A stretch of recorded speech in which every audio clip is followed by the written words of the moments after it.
Hey students, this is Nida. Welcome back to my channel English with Nida. I hope you all are doing well. So this is our chapter 18 relative pronouns, जिसके दो part हम complete कर चुके हैं. ये part 3 होगा. Part 3 में हम use of the relative pronouns के में किन के बारे में देखेंगे, दैट और व्हाट के यूज़ को लेके हम डिटेल में देखेंगे. बिकॉज एक बेसिक आइडिया जो था रिलेटिव प्रोनाउन का वो हमने पार्ट 1 में, और किन वर्ड्स को हम रिलेटिव प्रोनाउंस यूज़ कर सकते हैं पार्ट 1 एंड 2 में हमने वो देखा. देन पार्ट 3 में दैट एंड व्हाट को हम डिटेल में देखेंगे कि इनका एग्जैक्टली किस तरह से यूज़ किया जाता है सेंटेंसेस में और क्या क्या इसमें डिफरेंस हो सकते हैं. Okay, and do not forget to subscribe to my channel English with Nida for more relevant videos and useful content. तो let's start with this part. Okay, so सबसे पहले हम यहाँ पर बात करेंगे दैट की. अब ये एज रिलेटिव प्रोनाउन यूज़ होता है सेंटेंस में. रिलेटिव प्रोनाउन का आइडिया आई गेस आपको होगा. पार्ट 1 में वो मैंने बताया था वीडियो में. देन पार्ट 2 में हमने विच एंड हु को लेके डिटेल में स्टडी किया. नाउ यहाँ पर दैट एंड व्हाट को लेके हम उनके यूज़ को लेके स्टडी करेंगे कि किस तरह से इनको सेंटेंस में एज रिलेटिव प्रोनाउन यूज़ किया जा सकता है. तो सबसे पहले यहाँ पर पहला रूल दिया गया है कि जो दैट होता है एज रिलेटिव प्रोनाउन पर्सन्स और थिंग्स के साथ यूज़ होगा. पर्सन्स और थिंग्स किसको बोला जा रहा है, जो एंटीसीडेंट होंगे, मीन्स जिसको ये रिलेटिव प्रोनाउन रेफर कर रहा होगा या रिलेट कर रहा होगा सेंटेंस में. जिस सेंटेंस में वो जो नाउन होगा, जो पर्सन या फिर थिंग हो सकता है, उसको रिलेट करेगा. ये जो हमारा रिलेटिव प्रोनाउन है, जैसे ये दैट यहाँ पर आ जाता है. ओके, सो वो पर्सन हो सकता है या फिर थिंग हो सकता है. ये यहाँ पर बात बताई गई है. आई गेस आपको रिलेटिव प्रोनाउन अच्छे से समझ आ गया होगा. पार्ट 1 में वो हमने डिटेल में स्टडी किया था, वो आप ज़रूर देखना, अदरवाइज यहाँ पर डाउट रह जाएगा. ओके, पार्ट 1 ज़रूर देखना. फाइन. तो यहाँ पर बताया जा रहा है कि that is use for persons and things.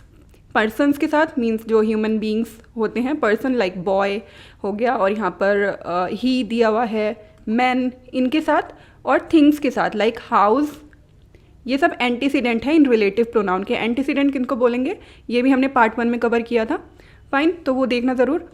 So it में रेफर टू अ सिंगुलर और अ प्लूरल नंबर. ऑल्सो जो एंटीसीडेंट है, जो पर्सन्स और थिंग्स की बात हो रही है, जिसको ये रिलेटिव प्रोनाउन रेफर कर रहा है, वो सिंगुलर हो या प्लूरल हो, उससे फ़र्क नहीं पड़ता है. जैसे यहाँ पे एग्जाम्पल दिए हुए हैं, this is the boy that I told you of. Okay, so यहाँ पर दैट जो है रिलेटिव प्रोनाउन है जो कनेक्ट कर रहा है. This is the boy that I told you of, जिसके बारे में बताया था, ये वो बॉय है. सो बॉय एंटीसीडेंट हो जाता है, दैट यहाँ पर रिलेटिव प्रोनाउन की तरह वर्क कर रहा है. एक और यहाँ पर बात बताई जा रही है, that has no genitive case. Genitive case नहीं होता, मीन्स पोजेशन वाला कोई केस नहीं होता है दैट में. जैसे हु में हुज़ होता था. हु का हम जेनेटिव केस जब लगाते थे तो हुज़ यूज़ करते थे. विच में भी जब जेनेटिव केस में कोई चीज़ आती थी तो हुज़ यूज़ कर रहे थे. ये पार्ट 1 एंड पार्ट 2 में हमने कवर किया था. लाइक दैट, बट यहाँ पर दिया गया है दैट का कोई जेनेटिव केस नहीं होता है. And it is never used with a preposition preceding. सो यहाँ पर बताया जा रहा है कि जो प्रीपोजिशन वर्ड्स होंगे, जैसा हमने चैप्टर 4 पार्ट्स ऑफ स्पीच में डिस्कस किया था प्रीपोजिशन के बारे में, वो देख सकते हैं आप. जैसे the, of, in, from, for, इस तरीके के जो वर्ड्स होते हैं वो प्रीपोजिशन होते हैं. बट जो प्रीपोजिशन प्रेसिडिंग मीन्स पहले प्रीपोजिशन यहाँ पर नहीं यूज़ होता है दैट के साथ. जैसे यहाँ पे देख सकते हैं, this is the boy that I told you of. Of यहाँ पे लास्ट में आया है प्रीपोजिशन. ऐसे ही नेक्स्ट सेंटेंस में, I know the house that he lives in. In यहाँ पर लास्ट में आया है, मीन्स जो दैट है never used with a preposition presiding. Presiding means पहले आना. तो दैट से पहले यहाँ पर ये इसका एंटीसीडेंट ही आ रहा है, और जो प्रीपोजिशन है वो लास्ट में हम देख सकते हैं. तो यहाँ पर बात क्लियर हो जाती है. आई गेस आपको ये समझ आया होगा. Boy, which boy that I told you of. तो यहाँ पर एक पॉइंट आउट भी करने का काम कर रहा है दैट, कि कौन सा boy, that I told you of. Okay, जिसके बारे में बताया था. हाउस, कौन सा house, that he lives in, जिसमें वो रहता है. ओके, तो ये हम देखेंगे नेक्स्ट स्लाइड में इसके और रूल्स. ये सभी सिमिलर एग्जाम्पल्स है दैट को लेके, ये आप रीड कर सकते हैं.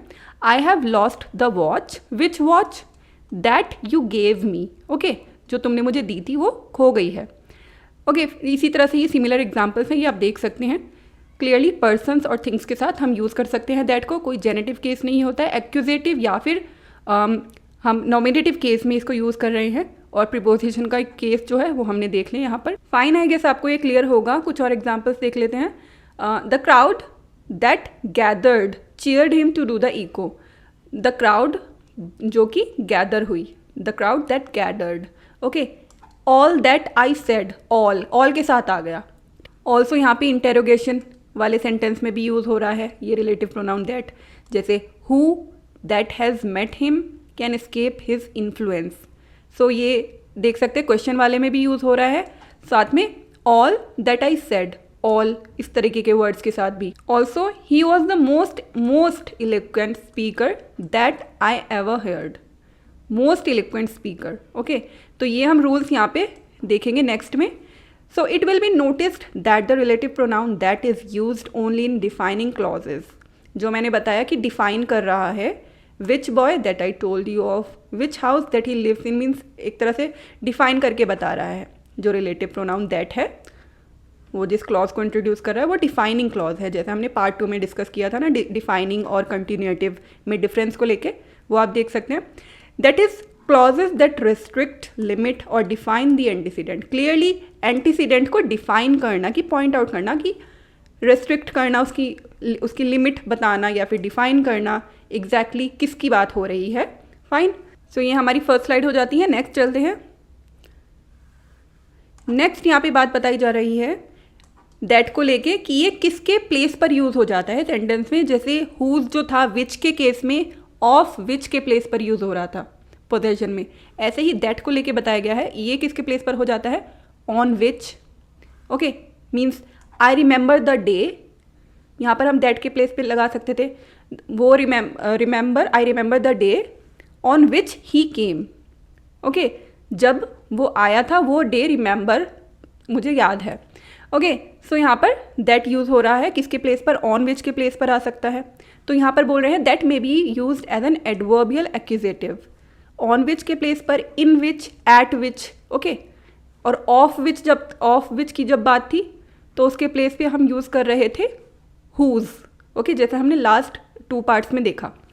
तो ये क्लियर हो जाता है, दैट इस तरह से आ जाता है, I remember the day that he came, remember the day which day that he came, on which he came. Okay, उसके प्लेस पर भी आ जाता है। ऐसे ही सिमिलरली ये एग्जाम्पल है।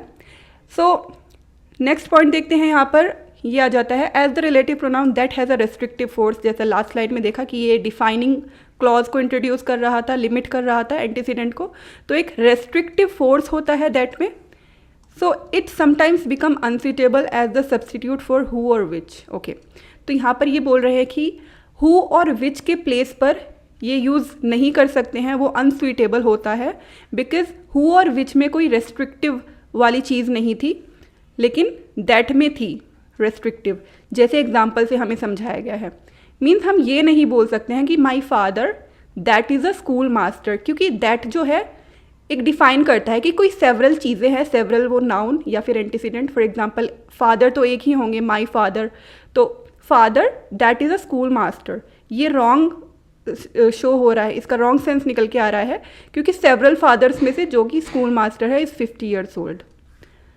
लेकिन मैं यहाँ पर बोल सकती हूँ कि my father who is a school master is 50 years old, क्योंकि एक ही फादर है, फादर जो कि क्या है, स्कूल मास्टर है, वो 50 ईयर्स ओल्ड है। तो यहाँ पर कॉमा वाला केस भी मैंने पार्ट 2 में बताया था, वो आप ज़रूर देखना।